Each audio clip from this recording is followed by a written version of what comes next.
Hi hello friends, welcome back to my channel. Nandagokula ಧಾರಾವಾಹಿಯ ಶುಕ್ರವಾರದ ಪೂರ್ತಿ ಸಂಚಿಕೆನ ನೋಡೋದಕ್ಕಿಂತ ಮುಂಚೆ ಯಾರೆಲ್ಲ ನನ್ನ ಚಾನಲ್ನ ಸಬ್ಸ್ಕ್ರೈಬ್ ಮಾಡ್ಕೊಳ್ಳದೆ ನೋಡ್ತಾ ಇದ್ದೀರಾ ಅವರು ಪ್ಲೀಸ್ ಸಬ್ಸ್ಕ್ರೈಬ್ ಮಾಡ್ಕೊಳ್ಳಿ ಅಂತ ಹೇಳ್ತಾ ಈ ಸಂಚಿಕೆನ ಶುರು ಮಾಡೋಣ.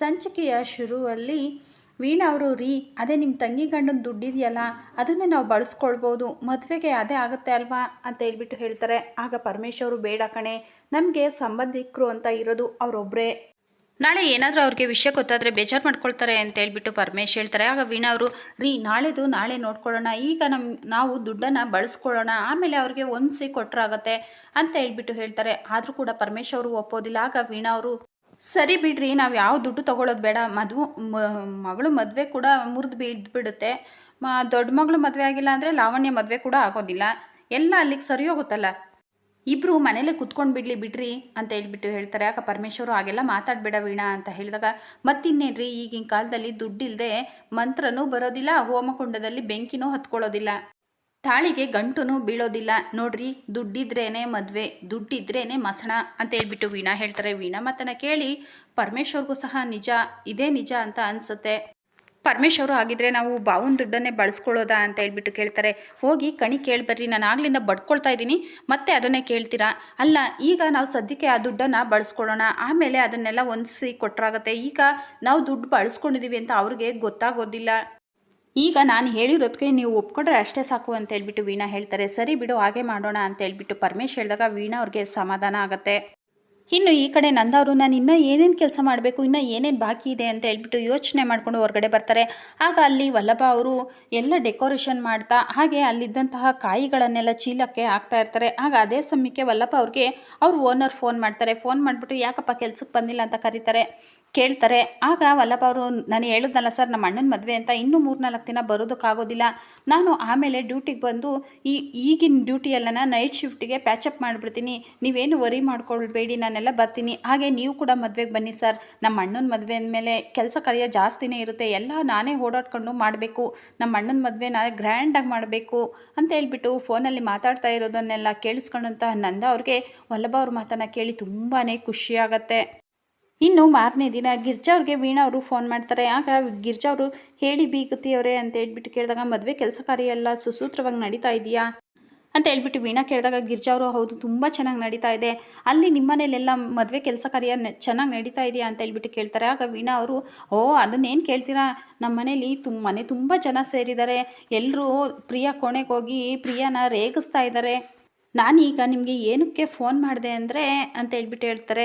ಆಗ ಗಿರ್ಜಾ ಅವ್ರು ಏನಂತ ಹೇಳಿ ಮುಜುಗರ ಪಟ್ಕೊಳ್ಬೇಡಿ ಅಂತ ಹೇಳ್ಬಿಟ್ಟು ಗಿರ್ಜಾ ಅವ್ರು ಕೇಳ್ತಾರೆ, ನೀವು ತಾಳಿ ಸರನ ತಗೊಂಡ್ರಾ ಅಂತ ಹೇಳ್ಬಿಟ್ಟು ವೀಣಾ ಅವ್ರು ಕೇಳ್ತಾರೆ. ಆಗ ಗಿರ್ಜಾ ಅವರು ಹೌದು ಅಂತ ಹೇಳಿದಾಗ, ಅದು ನಾನು ಯಾಕೆ ಕೇಳಿದೆ ಅಂದರೆ ನೀವು ತಗೊಳ್ಬೇಕು ಅನ್ನೋ ಯೋಚನೆಯಲ್ಲಿ ಇರ್ತೀರಾ, ಅದೇ ಈಗೆಲ್ಲ ಮದುಮಗಳನ್ನು ಕರ್ಕೊಂಡು ಹೋಗಿ ಎಷ್ಟು ಉದ್ದ ಬೇಕು, ಯಾವ ಪ್ಯಾಟ್ರನ್ ಬೇಕು ಅಂತ ಹೇಳ್ಬಿಟ್ಟು ಆ ಮಗಳನ್ನೇ ಕರ್ಕೊಂಡೋಗಿ ಸೆಲೆಕ್ಟ್ ಮಾಡ್ತಾರಲ್ಲ, ಈಗ ಅದೇ ಎಲ್ಲ ಟ್ರೆಂಡ್, ಅದಕ್ಕೋಸ್ಕರ ಕೇಳಿದೆ, ಈಗ ನಮ್ಮ ಮನೇಲಿ ಅರಿಶಿಣದ ಶಾಸ್ತ್ರ ಇದೆಯಲ್ವಾ, ಅದಕ್ಕಿಂತ ಮುಂಚೆ ಪ್ರಿಯಾನ ಕರ್ಕೊಂಡು ಬರೋಣ ಅಂತ ಅಂದ್ಕೊಂಡಿದ್ದೆ, ಅದಕ್ಕೆ ಕೇಳಿದೆ ಅಂತ ಹೇಳ್ಬಿಟ್ಟು ವೀಣಾ ಅವ್ರು ಹೇಳಿದಾಗ, ನೀವೇನು ಟೆನ್ಷನ್ ಮಾಡ್ಕೊಳ್ಬೇಡಿ, ತಾಳಿ ಸರದ ವ್ಯವಸ್ಥೆ ಆಗೋಗಿದೆ, ಅಲ್ಲೇ ನಾವು ತೊಗೊಂಡು ಬಂದಿದ್ದೀವಿ ಅಂತ ಹೇಳ್ಬಿಟ್ಟು ಗಿರ್ಜಾ ಹೇಳ್ತಾರೆ. ಆಗ ವೀಣಾ ಅವರು ಏನಿಲ್ಲ, ಕೆಲವರು ಅರಿಶಿಣದ ದಾರನ ಕಟ್ಬಿಟ್ಟು ಎಷ್ಟೋ ದಿನದ ಮೇಲೆ ತಾಳಿ ಸರನ ಕೊಡಿಸ್ತಾರೆ, ಅದಕ್ಕೆ ನಾನು ಆ ರೀತಿಯೆಲ್ಲ ಕೇಳಿದೆ, ಸರಿ ನಿಮಗೆ ತುಂಬ ಕೆಲಸ ಇರುತ್ತೆ, ನನಗೂ ಕೂಡ ಕೆಲಸ ಇದೆ, ನಾನು ಆಮೇಲೆ ಫೋನ್ ಮಾಡ್ತೀನಿ ಅಂತ ಹೇಳ್ಬಿಟ್ಟು ವೀಣಾ ಅವರು ಫೋನ್ ಕಟ್ ಮಾಡ್ತಾರೆ.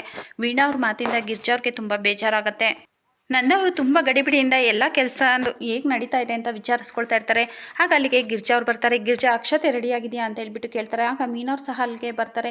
ನೋಡು ಮೀನಾ, ಎಲ್ಲ ಅಚ್ಚುಕಟ್ಟಾಗಿ ನಡಿಬೇಕು, ಎಲ್ಲ ನೋಡ್ಕೊಳ್ತಾ ಇರು ಅಂತ ಹೇಳ್ತಾರೆ. ಹಾಗೆ ನಿಮಗೊಂದು ಗುಡ್ ನ್ಯೂಸು, ಇವತ್ತು ಮನೆಗೆ ಒಬ್ಬರು ಅತಿಥಿ ಬರ್ತಾ ಇದ್ದಾರೆ ಅಂತ ಹೇಳ್ಬಿಟ್ಟು ನಂತ ಹೇಳಿದಾಗ, ಯಾರಪ್ಪ ಅದು, ಏನು ಸಿನಿಮಾದವ್ರು ಏನಾದರೂ ನಿನಗೆ ಪರಿಚಯ ಆದ್ರಾ ಅಂತ ಹೇಳ್ಬಿಟ್ಟು ಧನ್ಯ ಕೇಳ್ತಾರೆ.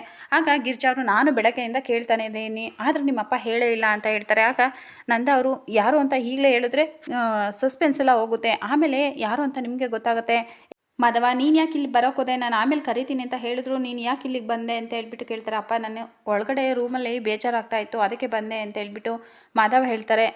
ಆಗ ಕೇಶವ ಅಣ್ಣ ಹೌದು ಕಣೋ ನಿನಗೆ ಇಬ್ಬರು ತಮ್ಮಂದಿರಿದ್ದೀವಿ, ನಾವು ಅದನ್ನೆಲ್ಲ ನೋಡ್ಕೊಳ್ತೀವಿ, ನೀನೇನು ಟೆನ್ಷನ್ ಮಾಡ್ಕೊಳ್ಬೇಡ ಅಂತ ಹೇಳಿದಾಗ ಮಾಧವ ಹೌದು ಕಣೋ, ನೀನು ಮದುಮಗ, ನೀನು ರೆಸ್ಟ್ ಮಾಡಬೇಕು, ನಿನ್ನ ಹತ್ರ ಕೆಲಸ ಮಾಡಿದ್ರೆ ನೋಡಿದವ್ರು ಏನು ಅಂದ್ಕೊಳ್ಳೋದಿಲ್ಲ. ಹಾಗೆ ನಿಮಗೆ ಇನ್ನೊಂದು ವಿಷಯ, ಇವತ್ತು ನಮ್ಮನೆಗೆ ಒಬ್ಬರು ಗೆಸ್ಟ್ ಬರ್ತಾ ಇದ್ದಾರೆ ಅಂತ ಹೇಳ್ಬಿಟ್ಟು ನಂದ ಹೇಳಿದಾಗ ವಲ್ಲಭ ಅವರು ಕ್ಯೂರಿಯಾಸಿಟಿಯಿಂದ ಯಾರಪ್ಪ ಅದು, ನಮ್ಮ ನೆಂಟ್ರ, ನಮ್ಮ ಹತ್ರದ ಸಂಬಂಧಿಗಳ, ಯಾರು ಯಾರು ಅಂತ ಹೇಳ್ಬಿಟ್ಟು ಕೇಳ್ತಾರೆ. ಆಗ ನಂದ ಅವರು ನೋಡು ಈ ಸಸ್ಪೆನ್ಸ್, ಅವ್ರು ಬರೋವರೆಗೂ ಈ ವಿಷಯನ ನಾನು ಯಾರ ಹತ್ರನೂ ಹೇಳೋದಿಲ್ಲ ಅಂತ ಹೇಳ್ಬಿಟ್ಟು ಹೇಳಿ ಅಲ್ಲಿಂದ ಹೊರಟೋಗ್ತಾರೆ.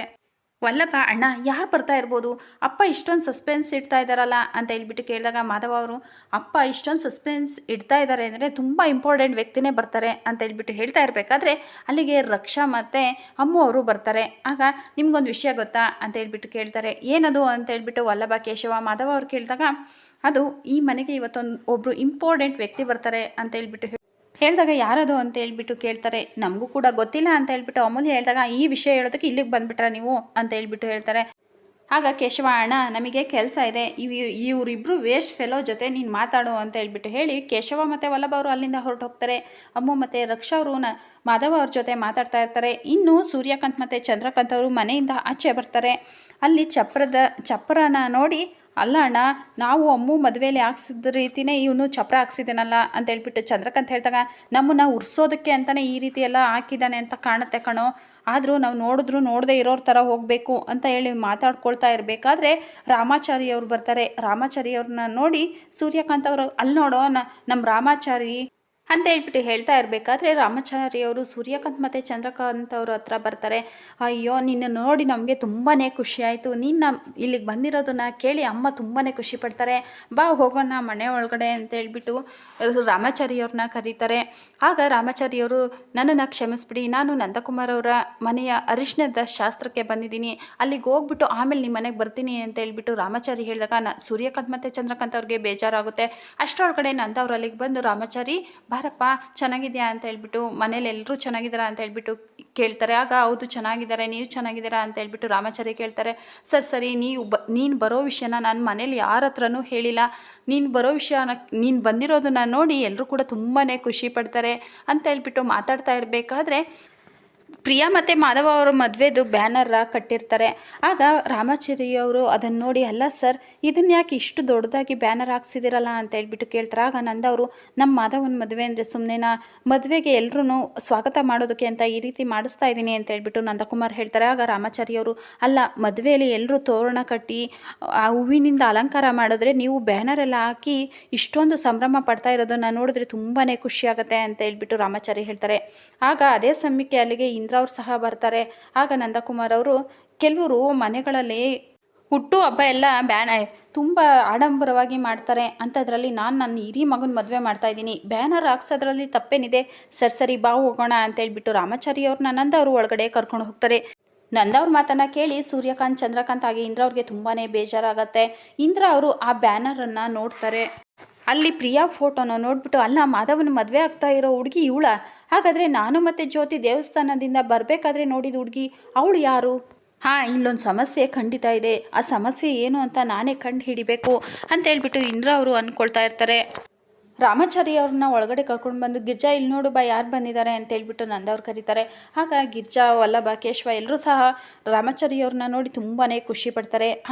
ಹಾಗೆ ರಾಮಾಚಾರಿ ಅವ್ರನ್ನ ಅಲ್ಲ ಚಾರುನ ಕರ್ಕೊಂಡು ಬರೋದು ಬಿಟ್ಟು ನೀನು ಒಬ್ಬನೇ ಬಂದಿದ್ಯಾ ಅಂತ ಹೇಳ್ಬಿಟ್ರು ಎಲ್ಲರೂ ಕೇಳ್ತಾರೆ. ಆಗ ಅವಳು ಬಾಣಂತಿ, ಹಾಗೆ ಚಿಕ್ಕ ಮಗು ಬೇರೆ, ಅದಕ್ಕೆ ಬಿಟ್ಟು ಬಂದುಬಿಟ್ಟೆ, ನಿಮ್ಮದು ಕೂಡು ಕುಟುಂಬ ನೋಡೋದಕ್ಕೆ ತುಂಬ ಚೆನ್ನಾಗಿತ್ತು, ಆದರೆ ಈಗ ಇನ್ನೂ ಚೆನ್ನಾಗಿದೆ, ಇಬ್ಬರು ಸೊಸೆಯಂದರು ಸೇರ್ಕೊಂಡಿದ್ದಾರೆ, ನನಗಂತೂ ತುಂಬಾ ಖುಷಿಯಾಗುತ್ತೆ ಈ ನಿಮ್ಮ ಪುಟ್ಟ ಸಂಸಾರನ ನೋಡೋದಕ್ಕೆ ಅಂತ ಹೇಳ್ಬಿಟ್ಟು ರಾಮಾಚಾರಿ ಹೇಳ್ತಾ ಇರಬೇಕಾದ್ರೆ ಚಿದಾನಂದ್ ಅವರು ಇನ್ನೆರಡು ದಿನ ಇನ್ನೊಬ್ಳು ಸೊಸೆ ಬಂದು ಸೇರಿಕೊಡ್ತಾಳೆ, ಆಗ ಇನ್ನೂ ಚೆನ್ನಾಗಿರುತ್ತೆ ಅಂತ ಹೇಳಿ ಎಲ್ಲರೂ ಕೂಡ ತುಂಬ ಖುಷಿಯಿಂದ ಮಾತಾಡ್ತಾ ಇರ್ತಾರೆ. ಸರಿ ಬನ್ನಿ ಆಗೋ ಕೆಲಸನ ನೋಡೋಣ ಅಂತ ಹೇಳ್ಬಿಟ್ಟು ಅರಿಶಿಣದ ಶಾಸ್ತ್ರಕ್ಕೆ ಎಲ್ಲ ರೆಡಿ ಮಾಡ್ಕೊಳ್ತಾರೆ. ಗಿರ್ಜಾ ಅವರು ಅಮ್ಮ ಹೋಗಿ ಅರಿಶಿಣದ ಬಟ್ಲನ್ನು ಅಡುಗೆ ಮನೇಲಿ ಇಟ್ಟಿದ್ದೀನಿ ತೊಗೊಂಡು ಬಾ ಅಂತ ಹೇಳ್ಬಿಟ್ಟು ಅಮೂಲ್ಯಗೆ ಹೇಳ್ತಾರೆ. ಸರಿ ಅಂತ ಹೇಳ್ಬಿಟ್ಟು ಅಮೂಲ್ಯ ಬಂದಾಗ ರಕ್ಷಾ ಅವರು ಅಣ್ಣ ಅದಕ್ಕೆದು ಅರಿಶಿಣದ ಶಾಸ್ತ್ರ ಆಗಿದೆಯಂತಲ್ವಾ ಅಂತ ಹೇಳ್ಬಿಟ್ಟು ಕೇಳ್ತಾರೆ. ಹೌದು ಅಂತ ಹೇಳ್ಬಿಟ್ಟು ಮಾಧವ ಹೇಳಿದಾಗ ಎಲ್ಲರೂ ಸಹ ಮಾಧವರನ್ನ ಗೇಲಿ ಮಾಡ್ತಾರೆ. ಆಗ ಇಲ್ಲ ನನಗೆ ಗೊತ್ತಿಲ್ಲ ಅಂತ ಹೇಳ್ಬಿಟ್ಟು ಮಾಧವ ಹೇಳ್ತಾರೆ. ಆಗ ರಕ್ಷಾ ಅವರು ಅಣ್ಣ ನೀನು ಅದಕ್ಕೆ ಮೆಸೇಜ್ ಮಾಡಿದ್ಯಾ ಅಲ್ವಾ ಅಂತ ಹೇಳ್ಬಿಟ್ಟು ಗೇಲಿ ಮಾಡಿ ನಗ್ತಾ ಇರ್ತಾರೆ. ಈ ಕಡೆ ಅಮ್ಮು ಅವರು ಅರಿಶಿಣದ ಬಟ್ಲನ್ನು ತೊಗೊಂಡು ಹೋಗಬೇಕಾದ್ರೆ ಕಾಲು ಜಾರಿ ಬಿದ್ದುಬಿಡ್ತಾರೆ. ಅದನ್ನು ನೋಡಿ ಅಲ್ಲಿದ್ದಂತಹ ಎಲ್ರಿಗೂ ಕೂಡ ತುಂಬಾ ಶಾಕ್ ಆಗುತ್ತೆ. ಅಮೂಲ್ಯ ಅವರು ತುಂಬ ಬೈತಿಂದ ಗಿರ್ಜಾ ಅವ್ರ ಹತ್ರ ಅಳ್ತಾ ಬರ್ತಾರೆ. ಆಗ ಧನ್ಯ ಅವರು ಕೋಪ ಮಾಡಿಕೊಂಡು, ಏಯ್ ಅಮೂಲ್ಯ, ನಿನಗೆ ಒಂದು ಕೆಲಸನೂ ನೆಟ್ಟಿಗೆ ಮಾಡೋದಕ್ಕೆ ಬರೋದಿಲ್ಲ. ನಾನು ಏನಾದರೂ ನಮ್ಮ ಅಪ್ಪ ಅಮ್ಮನ ಜಾಗದಲ್ಲಿ ಇದ್ದಿದ್ದರೆ ನಿನ್ನ ಒಂದು ಕ್ಷಣನೂ ಮನೇಲಿ ಇರೋದಕ್ಕೆ ಬಿಡ್ತಾ ಇರಲಿಲ್ಲ ಅಂತ ಹೇಳ್ಬಿಟ್ಟು ಕೋಪ ಮಾಡ್ಕೊಳ್ತಾರೆ. ಆಗ ಅಮೂಲ್ಯ ಅವರು, ಅತ್ತೆ ನಾನು ಬೇಕು ಅಂತ ಮಾಡಿಲ್ಲ, ಅದಕ್ಕೆ ನಾನು ಬೇಕು ಅಂತ ಮಾಡಿಲ್ಲ, ಕಾಲ್ಚಾರಿ ಬಿದ್ದುಬಿಟ್ಟೆ ಅತ್ತೆ, ನನ್ನನ್ನು ಕ್ಷಮಿಸ್ಬಿಡಿ ಅತ್ತೆ ಅಂತ ಹೇಳ್ಬಿಟ್ಟು ಅಮೂಲ್ಯ ಕೇಳಿದಾಗ ಗಿರ್ಜಾ ಅವರು, ಧನ್ಯ ಕೆಲವೊಂದು ಸಲ ಗಡಿ ಬಿಡಿಲಿ ಈ ರೀತಿ ಎಲ್ಲ ಆಗುತ್ತೆ, ಅದಕ್ಕೆಲ್ಲ ಈ ರೀತಿ ಮಾತಾಡ್ತಾರ ಅಂತ ಹೇಳ್ಬಿಟ್ಟು ಗಿರ್ಜಾ ಅವ್ರು ಹೇಳ್ತಾರೆ. ಆಗ ನಂದಕುಮಾರ್ ಅವರು ಕೋಪ ಮಾಡ್ಕೊಂಡು, ಗಿರ್ಜಾ ನೀನೇ ಒಳಗಡೆ ಹೋಗಿ ತೊಗೊಂಡು ಬಂದಿದ್ದಿದ್ರೆ ಆಗ್ತಿತ್ತು ಅಂತ ಹೇಳ್ಬಿಟ್ಟು ಹೇಳ್ತಾರೆ. ಅದೇ ಸಮಯಕ್ಕೆ ಹಾಗೆ ಅಲ್ಲೇ ಇದ್ದಂತಹ ಹೆಂಗಸರು, ಇನ್ನೇನು ಮುಗಿದೋಯ್ತು, ಅಪಶಕನ ಆಗೋಯ್ತು ಅಂತ ಹೇಳ್ಬಿಟ್ಟು ಹೇಳ್ತಾರೆ. ಅವ್ರ ಮಾತನ್ನ ಕೇಳಿ ಎಲ್ರಿಗೂ ಕೂಡ ತುಂಬ ಶಾಕ್ ಆಗುತ್ತೆ. ರಾಮಾಚಾರಿಯವರು, ಅಲ್ಲ ಅಮ್ಮ, ಇದರಲ್ಲಿ ಅಪಶಕನ ಏನಿದೆ, ಕಾಲು ಎಡವಿದ್ಕೆ ಆ ರೀತಿಯಾಗಿದೆ, ಅದಕ್ಕೋಸ್ಕರ ಈ ರೀತಿ ಎಲ್ಲ ಮಾತಾಡ್ತಾ ಇದ್ದೀರಾ ನೀವು ಅಂತ ಹೇಳ್ಬಿಟ್ಟು ರಾಮಾಚಾರಿ ಹೇಳ್ತಾರೆ. ಆಗ ಆ ಹೆಂಗಸು, ಆಗಲ್ಲ ಅಪ್ಪ, ಮಾಧವನ ಮದುವೆ ಫಿಕ್ಸ್ ಆದಮೇಲೆ ಅಪಶಕುನದ ಮೇಲೆ ಅಪಶಕುನ ಆಗ್ತಾನೇ ಇದೆ. ಚಪ್ರಶಾಸ್ತ್ರ ಮುಗಿಸಿ ನಾಂದಿ ಶಾಸ್ತ್ರಕ್ಕೆ ಅಂತ ಒಳಗಡೆ ಬತ್ತಿದ್ದಾಗೆ ಪೊಲೀಸ್ನವರು ಬಂದು ಅರೆಸ್ಟ್ ಮಾಡಿಕೊಂಡು ಕರ್ಕೊಂಡು ಹೋದರು. ಇನ್ನೂ ಏನೇನು ನಡೆಯುತ್ತೋ ಏನೋ ಅಂತ ಹೇಳ್ಬಿಟ್ಟು ಆ ಹೆಂಗಸರು ಹೇಳ್ತಾರೆ. ಆಗ ಮೀನಾ ಅವರು, ನೀವೆಲ್ಲ ಆ ರೀತಿ ಎಲ್ಲ ಮಾತಾಡಬೇಡಿ, ಕಾಲ್ಚಾರಿ ಎಡ್ವಿದ್ಕೆ ಆ ರೀತಿ ಆಗಿದೆ, ಸುಮ್ಮನೆ ಆ ರೀತಿ ಎಲ್ಲ ಮಾತಾಡಬೇಡಿ ಅತ್ತೆ, ನಾನು ಅದನ್ನು ಕ್ಲೀನ್ ಮಾಡ್ತೀನಿ, ನೀವು ಬೇರೆ ಅರಿಶಿನ ತೊಗೊಂಡು ಬಂದು ಕೊಡಿ ಅಂತ ಹೇಳ್ಬಿಟ್ಟು ಮೀನಾ ಅವರು ಅದನ್ನು ಕ್ಲೀನ್ ಮಾಡೋದಕ್ಕೆ ಅಂತ ಹೋಗ್ತಾರೆ. ಆ ಹೆಂಗಸರು, ನೋಡಿ ಈಗ ತಾನೇ ಈ ರೀತಿ ಆಗಿದೆ, ಸ್ವಲ್ಪ ಹೊತ್ತು ಬಿಟ್ಟು ಈ ಕೆಲಸ ಕಾರ್ಯಶಾಸ್ತ್ರನ ಶುರು ಮಾಡಿ ಅಂತ ಹೇಳ್ಬಿಟ್ಟು ಹೇಳ್ತಾರೆ. ಆ ಹೆಂಗಸರ ಮಾತನ್ನು ಕೇಳಿ ನಂದವ್ರಿಗೆ ತುಂಬ ಬೇಜಾರಾಗತ್ತೆ. ಅಮೂಲ್ಯ ಅವರು, ಅತ್ತೆ ಮಾವ ನನ್ನನ್ನು ಕ್ಷಮಿಸ್ಬಿಡಿ, ನನಗೆ ಗೊತ್ತಿಲ್ಲದೆ ಈ ರೀತಿ ಎಲ್ಲ ಆಗೋಯ್ತು ಅಂತ ಹೇಳ್ಬಿಟ್ಟು ಬೇಜಾರು ಮಾಡ್ಕೊಂಡು ಅಳ್ತಾ ಇರ್ತಾರೆ. ಆಗ ಧನ್ಯ ಅವರು, ಎಲ್ಲದಕ್ಕೂ ನೀನೇ ಕಾರಣ, ಮೊನ್ನೆ ನನ್ನ ತಮ್ಮಂದರು ಪೊಲೀಸ್ ಸ್ಟೇಷನ್ಗೆ ಹೋಗೋದಕ್ಕೂ ನೀನೇ ಕಾರಣ, ಇಲ್ಲಿ ಈ ರೀತಿ ಅಪಶಕುನ ಆಗೋದಕ್ಕೂ ನೀನೇ ಕಾರಣ. ಅಲ್ಲ, ನಿನ್ನ ಉದ್ದೇಶ ಏನು? ನಮ್ಮ ಮನೆ ನೆಮ್ಮದಿನ ಹಾಳು ಮಾಡಬೇಕು ಅಂತಲೇ ನಮ್ಮ ಮನೆಗೆ ಬಂದುಬಿಟ್ಟಿದೆಯಾ ನೀನು ಅಂತ ಹೇಳ್ಬಿಟ್ಟು ಧನ್ಯ ಅವರು ಕೋಪ ಮಾಡ್ಕೊಳ್ತಾರೆ. ಆಗ ಗಿರ್ಜಾ ಅವರು, ಧನ್ಯ ಒಂದು ನಿಮಿಷ ನೀನು ಸುಮ್ಮನೆ ನಿಂತ್ಕೊಳ್ತೀಯಾ ಅಂತ ಹೇಳ್ಬಿಟ್ಟು ಗಿರ್ಜಾ ಅವ್ರು ಹೇಳಿದಾಗ, ಅಮ್ಮ ನೀನು ಸುಮ್ಮನೆ ಇರು, ಎಷ್ಟೇ ಆದರೂ ಸೂರ್ಯಕಾಂತ್ ಮಗಳಲ್ವ ಇವಳು, ಅವ್ರ ಬುದ್ಧಿ ಎಲ್ಲೋಗುತ್ತೆ ಅಂತ ಹೇಳ್ಬಿಟ್ಟು ಧನ್ಯ ಅವರು ಕೋಪ ಮಾಡ್ಕೊಳ್ತಾರೆ. ಆಗ ನಂದಕುಮಾರ್ ಅವರು, ಯಾರು ಏನು ಅಂದ್ಕೊಳ್ಬೇಡಿ, ಏನೂ ಆಗೋದಿಲ್ಲ, ಎಲ್ಲ ಸರಿಯಾಗಿ ನಡೆಯುತ್ತೆ ಅಂತ ಹೇಳ್ಬಿಟ್ಟು ನಂದಕುಮಾರ್ ಹೇಳ್ತಾರೆ. ಮೀನಾ ಅವರು ಅಮೂಲ್ಯ ಅವ್ರನ್ನ ಸಮಾಧಾನ ಮಾಡ್ಕೊ ಅಂತ ಹೇಳ್ತಾರೆ. ಇನ್ನು ಈ ಕಡೆ ಕಲಾ ಅವರು ಎಲ್ರಿಗೂ ಸಹ ತಿಂಡಿನ ಬಡಿಸ್ತಾ ಇರ್ತಾರೆ. ಸೂರ್ಯಕಾಂತ್ ಮತ್ತು ಚಂದ್ರಕಾಂತ್ ಅವರು ಕೋಪ ಮಾಡಿಕೊಂಡು ತಿಂದೆ ಹಾಗೆ ಕೂತಿರ್ತಾರೆ. ಆಗ ಸೂರ್ಯಕಾಂತ್ ಅವ್ರ ತಾಯಿ, ಅದೇನದು ಆ ರೀತಿ ಯೋಚನೆ ಮಾಡ್ಕೊಂಡು ಕೂತಿದ್ದೀರಾ, ತಿಂಡಿ ಮುಂದೆ ಇಟ್ಕೊಂಡು ತಿಂದೆ ಆ ರೀತಿ ಕೂತಿದ್ದೀರಲ್ಲ ಯಾಕೆ ಅಂತ ಹೇಳ್ಬಿಟ್ಟು ಕೇಳ್ತಾರೆ.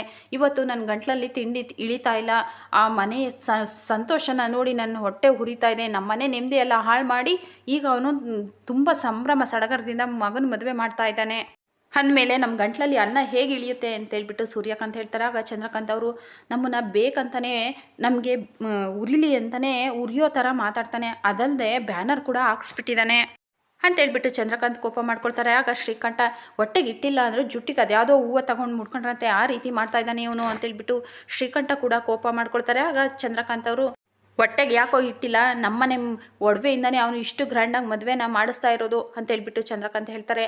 ಆಗ ಸೂರ್ಯಕಾಂತ್ ಅವರು, ನಮ್ಮನ್ನು ಉರಿಸ್ಬೇಕು ಅಂತಲೇ ನಮಗೆ ಪರಿಚಯ ಇರೋರನ್ನೇ ಅವ್ರ ಮನೆಗೆ ಕರೆದಿದ್ದಾನೆ ಅಂತ ಹೇಳ್ಬಿಟ್ಟು ಸೂರ್ಯಕಾಂತ್ ಹೇಳಿದಾಗ, ಹೌದಣ್ಣ, ಆ ರಾಮಾಚಾರಿ ನಮ್ಮ ಮನೆಗೆ ಬರಬೇಕು ಅಂತಲೇ ಇದ್ದ, ಅಷ್ಟರೊಳಗಡೆ ಶಾಸ್ತ್ರಕ್ಕೆ ಟೈಮ್ ಆಗುತ್ತೆ ಅಂತ ಬಂದು ಅವನನ್ನು ಕರ್ಕೊಂಡು ಹೋಗ್ಬಿಟ್ಟ ಅಂತ ಹೇಳ್ಬಿಟ್ಟು ಚಂದ್ರಕಾಂತ್ ಅವರು ಕೂಡ ಕೋಪ ಮಾಡ್ಕೊಳ್ತಾರೆ. ಆಗ ಶ್ರೀಕಂಠ ಕೋಪದಿಂದ, ಏನೇ ಆದರೂ ಅವ್ರ ಮನೇಲಿ ಯಾವ ಶಾಸ್ತ್ರಗಳು ನಡಿಬಾರ್ದು, ಆ ರೀತಿ ಮಾಡಬೇಕು ಅಂತ ಕೋಪ ಮಾಡ್ಕೊಳ್ತಾನೆ. ಆಗ ಆ ಸೂರ್ಯಕಾಂತ್ ಅವ್ರ ತಾಯಿ ಬೈತಾರೆ, ನೀನು ಸುಮ್ಮನೆ ಇರು ಅಜ್ಜಿ, ಆ ನಂದನ್ನ ಸಂತೋಷನ ನನ್ನ ಕೈಲಿ ನೋಡೋದಕ್ಕಾಗ್ತಾ ಇಲ್ಲ ಅಂತ ಹೇಳ್ಬಿಟ್ಟು ಶ್ರೀಕಂಠ ಹೇಳಿದಾಗ, ಆ ಅಜ್ಜಿ, ಅಲ್ಲ ಕಣೋ, ಅವನು ಅವ್ರ ಮನೇಲಿ ಅವ್ನ ಮಗನ ಮದುವೆ ಮಾಡ್ತಾ ಇದ್ದಾನೆ, ನೀವೆಲ್ಲ ಯಾಕೆ ಇಷ್ಟೊಂದು ಹೊಟ್ಟೆ ಉರ್ಕೊಳ್ತಾ ಇದ್ದೀರಾ ಅಂತ ಹೇಳ್ಬಿಟ್ಟು ಕೇಳ್ತಾರೆ. ಆಗ ಸೂರ್ಯಕಾಂತ್ ಅವರು, ನಾವು ನಮ್ಮ ಮನೇಲಿ ನಮ್ಮ ಮಗಳು ಮದುವೆನ ಮಾಡಬೇಕು ಅಂತ ಅಂದ್ಕೊಂಡ್ವಿ, ಆದರೆ ಹೊಟ್ಟೆ ಉರ್ಕೊಂಡಿದ್ದು ಯಾರು ಹೇಳು, ಕೆಂಡ ಕಾರಿದ್ದು ಯಾರು ಹೇಳು, ನಮ್ಮ ಕನಸುಗಳನ್ನೆಲ್ಲ ನುಚ್ಚು ನೂರು ಮಾಡಿ ಬೂದಿ ಮಾಡಿದ್ದು ಯಾರು ಹೇಳಮ್ಮ ಅಂತ ಹೇಳ್ಬಿಟ್ಟು ಸೂರ್ಯಕಾಂತ್ ಅವರು ಕೋಪ ಮಾಡ್ಕೊಳ್ತಾರೆ. ಆಗ ಕಲಾವತಿಯವರು, ರೀ ಕೋಪ ಮಾಡ್ಕೊಳ್ಬೇಡಿ ರೀ, ಪೊಲೀಸ್ ಸ್ಟೇಷನು, ಕೇಸು, ಕೋರ್ಟು ಅಂತ ಹೋದರೆ ತುಂಬ ಪ್ರಾಬ್ಲಮ್ ಆಗುತ್ತೆ, ನೀವು ಅವ್ರ ಸಹವಾಸಕ್ಕೆ ಹೋಗಬೇಡಿ, ಅವ್ರ ಬಗ್ಗೆ ಯೋಚನೆನೂ ಮಾಡಬೇಡಿ,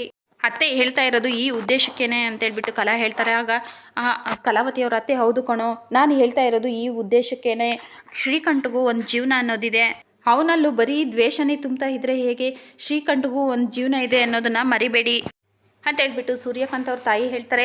ಆಗ ಚಂದ್ರಕಾಂತ್ ಅವರು, ನಾವು ಅವ್ನ ಸುದ್ದಿ ಬೇಡ ಅಂತ ಇದ್ದರೂ ಅವನು ನಮ್ಮನ್ನು ನೆಮ್ಮದಿಯಾಗಿರೋದಕ್ಕೆ ಬಿಡೋದಿಲ್ಲ, ನಾವು ಅಣ್ಣನ ಹುಟ್ಟು ಹಬ್ಬದ ದಿನ ಬ್ಯಾನರ್ ಕಟ್ಟಿದ್ವಿ ಅಂತ ಹೇಳ್ಬಿಟ್ಟು ಇವತ್ತು ಆ ಮಾಧವನ ಮದುವೆಗೆ ಅವನು ಕೂಡ ಬ್ಯಾನರ್ನ ಕಟ್ಟಿದ್ದಾನೆ, ನಮಗೆ ಪರಿಚಯ ಇರೋರನ್ನೇ ಮದುವೆ ಕರೆದಿದ್ದಾನೆ, ಅವ್ನು ಬೇಕಾದರೆ ಏನು ಬೇಕಾದರೂ ಮಾಡ್ಬೋದು, ಆದರೆ ನಾವು ಏನು ಮಾಡದೆ ಹಾಗೆ ಕೂತ್ಕೊಳ್ಬೇಕಾ ಇಲ್ಲ ಅದಂತೂ ಸಾಧ್ಯ ಇಲ್ಲ ಅಂತ ಹೇಳ್ಬಿಟ್ಟು ಚಂದ್ರಕಾಂತ್ ಅವ್ರು ಹೇಳ್ತಾರೆ. ಆಗ ಶ್ರೀಕಂಠ ನಮ್ಮ ಮಾನ ಮರ್ಯಾದೆನ ಹರಾಜಾಗ್ತಾ ಇರೋ ಆ ನಂದನ್ ಮಾನ ಮರ್ಯಾದೆನೂ ನಾವು ಹರಾಜಾಗಬೇಕು, ಏನಾದರೂ ಮಾಡಬೇಕು ಅಂತ ಹೇಳ್ಬಿಟ್ಟು ಶ್ರೀಕಂಠ ಹೇಳ್ತಾನೆ. ಆಗ ಸೂರ್ಯಕಾಂತ್ ಅವರು ಹೌದು, ಅವನ ಮಾನ ಮರ್ಯಾದೆನ ಹರಾಜು ಹಾಕೋಕೆ ಇದು ಒಳ್ಳೆ ಸಮಯ, ಈ ಮಾಧವನ ಮದುವೆಲಿ ಅವನ ಮಾನ ಮರ್ಯಾದೆನ ಹರಾಜು ಹಾಕಬೇಕು, ಏನಾದರೂ ಮಾಡಲೇಬೇಕು ಚಂದ್ರ ಅಂತ ಹೇಳ್ಬಿಟ್ಟು ಚಂದ್ರಕಾಂತ್ ಹಾಗೆ ಶ್ರೀಕಂಠ ಅವರು ಯೋಚನೆ ಮಾಡ್ತಾ ಇರಬೇಕಾದ್ರೆ ಕಲಾ ಮತ್ತು ಅವ್ರ ಅತ್ತೆಗೆ ತುಂಬಾ ಭಯ ಆಗುತ್ತೆ. ಈ ಕಡೆ ರಾಮಾಚಾರಿ ಅವರು ಯಾಕೆಲ್ಲ ಈ ರೀತಿ ನಿಂತ್ಕೊಂಡಿದ್ದೀರಾ, ಹೊಸ ಅರಿಶಿನ ತೊಗೊಂಡು ಬಂದು ಶಾಸ್ತ್ರನ ಶುರು ಮಾಡಿ ಮದುಮಗನ ಎಷ್ಟು ಕಾಯಿಸ್ತೀರಾ, ನಂದಕುಮಾರ್ ಸರ್ ನೀವೇನಿದು ನೀವು ಈ ರೀತಿ ನಿಂತ್ಕೊಂಡು ಬಿಟ್ರಲ್ಲ, ಆಗಿದ್ದೆಲ್ಲ ಒಳ್ಳೇದಕ್ಕೆ ಅಂತ ಅಂದ್ಕೊಂಡು ನಾವು ಮುಂದೆ ನಡಿಬೇಕಾಗಿರೋ ಕೆಲಸ ಕಾರ್ಯಗಳನ್ನು ನೋಡ್ಕೋಬೇಕಲ್ವಾ ಅಂತ ಹೇಳ್ಬಿಟ್ಟು ರಾಮಾಚಾರಿ ಹೇಳ್ತಾರೆ. ಆಗ ಹೆಂಗಸರು ಅಲ್ಲಪ್ಪ ಯಾವ ರೀತಿ ಅಂದ್ಕೊಳ್ಬೇಕು, ಆಗೋದೆಲ್ಲ ಒಳ್ಳೇದಕ್ಕೆ ಅಂತ, ಅಲ್ಲ ಅರಿಶಿನೇ ಚೆಲ್ಲೋಗ್ಬಿಟ್ಟಿದೆ, ಇನ್ನು ಒಳ್ಳೇದಾಗತ್ತಾ ಅಂತ ಹೇಳ್ಬಿಟ್ಟು ಒಬ್ಬರು ಹೇಳಿದ್ರೆ ಇನ್ನೊಬ್ಬರು ನಾನು ಹೇಳ್ತಾ ಇದ್ದೀನಿ ಕೇಳ್ರಿ ಇದು ಅಪಶಕುನನೇ ಅಂತ ಹೇಳ್ಬಿಟ್ಟು ಹೇಳ್ತಾರೆ. ಆಗ ಯಾರೋ ಒಬ್ಬರು ಸಾಕು ನಿಲ್ಲಿಸಿ ಅಂತ ಹೇಳ್ಬಿಟ್ಟು ಜೋರಾಗಿ ಕೂಕೊಳ್ತಾರೆ. ಆಗ ಎಲ್ಲರೂ ಕೂಡ ಶಾಕಿಂದ ಆ ವಾಯ್ಸ್ ಎಲ್ಲಿ ಬರುತ್ತೋ ಆ ಕಡೆ ನೋಡ್ತಾರೆ. ಆಗ ಅಲ್ಲಿ ನೋಡಿದ್ರೆ ಭಾಗ್ಯ ಅವ್ರ ಅತ್ತೆ ಕುಸುಮ ಅವರು ಬಂದಿರ್ತಾರೆ. ಕುಸುಮ ಅವ್ರನ್ನ ನೋಡಿ ಎಲ್ರಿಗೂ ಕೂಡ ತುಂಬಾ ಖುಷಿಯಾಗತ್ತೆ. ಆಗ ಕುಸುಮ ಅವರು ಅಲ್ಲಿಗೆ ಬಂದು ಯಾರದು ಅಪಶಕುನ ಅಂತ ಹೇಳಿದ್ದು ಅಂತ ಹೇಳ್ಬಿಟ್ಟು ಕೇಳ್ತಾರೆ. ಆಗ ನಂದವರು ಕುಸುಮ ಅವ್ರನ್ನ ಮಾತಾಡ್ಸೋದಕ್ಕೆ ಅಂತ ಹೋಗ್ತಾರೆ. ನಾನು ನಿಮ್ಮ ಜೊತೆ ಆಮೇಲೆ ಮಾತಾಡ್ತೀನಿ, ಯಾರು ಅಪಶಕುನ ಅಂತ ಹೇಳಿದ್ದು ಅಂತ ಕೇಳ್ತಾರೆ. ಆಗ ಕೇಶವ ಮತ್ತು ವಲ್ಲಭ ಅವರು ಹೆಂಗಸ್ರ ಕಡೆ ಕೈ ತೋರಿಸ್ತಾರೆ. ಏನಮ್ಮ ಈ ಮನೆಯಲ್ಲಿ ಎಷ್ಟೊಂದು ಜನ ಇದ್ದಾರೆ, ಎಲ್ರಿಗೂ ಮದುವೆ ಸಂಭ್ರಮ ಸಡಗರ, ಅದ್ರ ಜೊತೆ ಆತಂಕ ಅವಸರ ಕೂಡ ಇರುತ್ತೆ.